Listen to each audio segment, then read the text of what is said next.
Kemudian masuk penjajahan VOC. Jadi VOC dibentuk pada tahun 1602.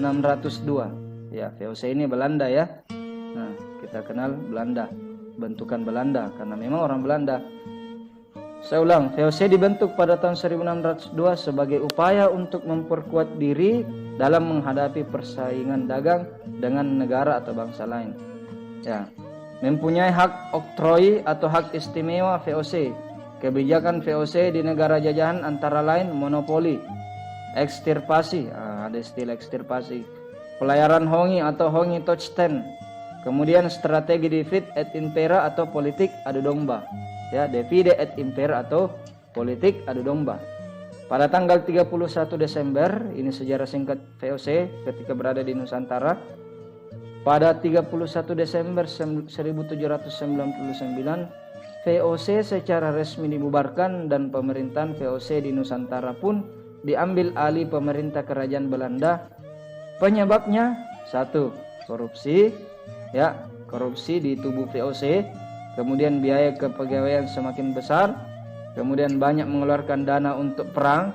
Ya, perang pada saat itu perang di negara asal mereka ya, di Belanda bersama melawan Prancis pada saat itu. Kemudian persaingan dengan kongsi dagang lain, yaitu dari Portugal dan dari Inggris. Nah, masa penjajahan VOC, kita lihat di sini seorang tokoh bernama Peter Both. Nah, Peter Both, kebijakan dan keberhasilan Peter Both antara lain: satu, membangun markas besar VOC di Ambon, berhasil mengadakan perjanjian dagang dengan Maluku, menaklukkan Pulau Timur, mengusir Spanyol dari Tidore.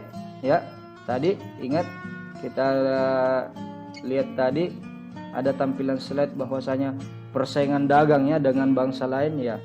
Ya, persaingan dagangnya ini adalah diantaranya bangsa Spanyol selain dari bangsa Inggris dan juga Portugal. Kemudian meski berkantor pusat di Ambon, Both juga mendirikan kantor dagang VOC.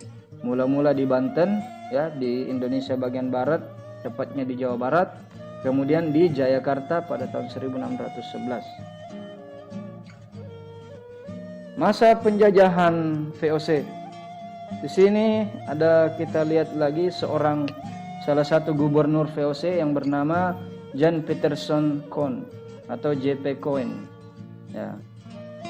Kebijakan dan keberhasilannya adalah memindahkan markas besar VOC dari Ambon ke Jayakarta, mengusir orang Inggris di Pulau Run yang diam-diam tetap melakukan perdagangan dengan penduduk Banda, mengusir dan melenyapkan penduduk asli Banda. Wow, menerapkan kebijakan ekstirpasi. Kemudian ada lagi kita lihat masa Herman Willem Daendels, ya, yang kemudian membentuk Republik Batak di bawah pemerintahan Louis Napoleon. Ya, jadi sejarah telah mencatat bahwasanya peperangan yang terjadi di Belanda ketika berhasil ditaklukkan Belanda, ya, berhasil ditaklukkan oleh kerajaan Prancis pada saat itu. Nah, maka Louis Napoleon Bonaparte yang sebagai kaisar Prancis pada saat itu, ya, memerintah Belanda atas nama Prancis. Kemudian dikirimlah Herman Willem Daendels ke Nusantara untuk menjalankan pemerintahan di Hindia Belanda dengan tugas utama mempertahankan Pulau Jawa dari serangan Inggris. Jadi betul-betul ini negara kita, ya, bangsa kita merupakan perebutan, ya, oleh orang Eropa. Kenapa?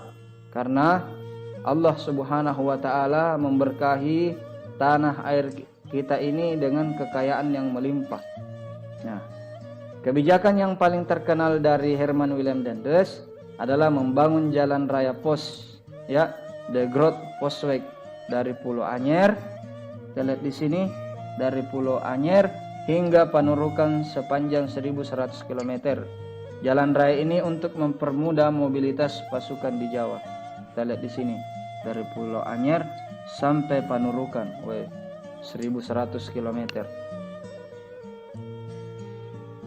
Daendels dipanggil kembali ke Belanda pada tahun 1811 dan digantikan oleh John William Jensen. Pasukan Inggris mendarat di Batavia pada 4 Agustus 1811 dan berhasil menguasai kota tersebut. Pada 18 September 1811, Jensen menandatangani kapitulasi Tuntang sebagai tanda resmi penyerahan Hindia Belanda kepada Inggris. Oke, jadi setelah Prancis yang menjajah kita, kembali kita dijajah oleh Inggris. Masa Thomas Stamford Raffles.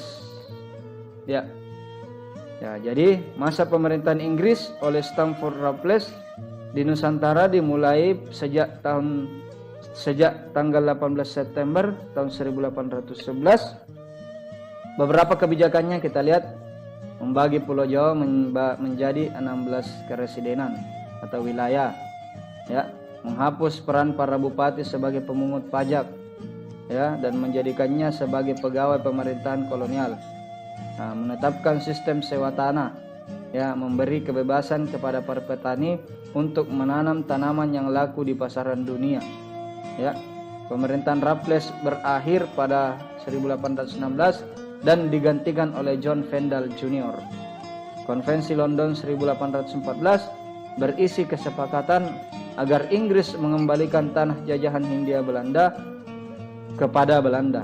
Kembali lagi diserahkan kepada Belanda. Nah, sampai di sini dulu materi yang kita pelajari. Semoga bermanfaat.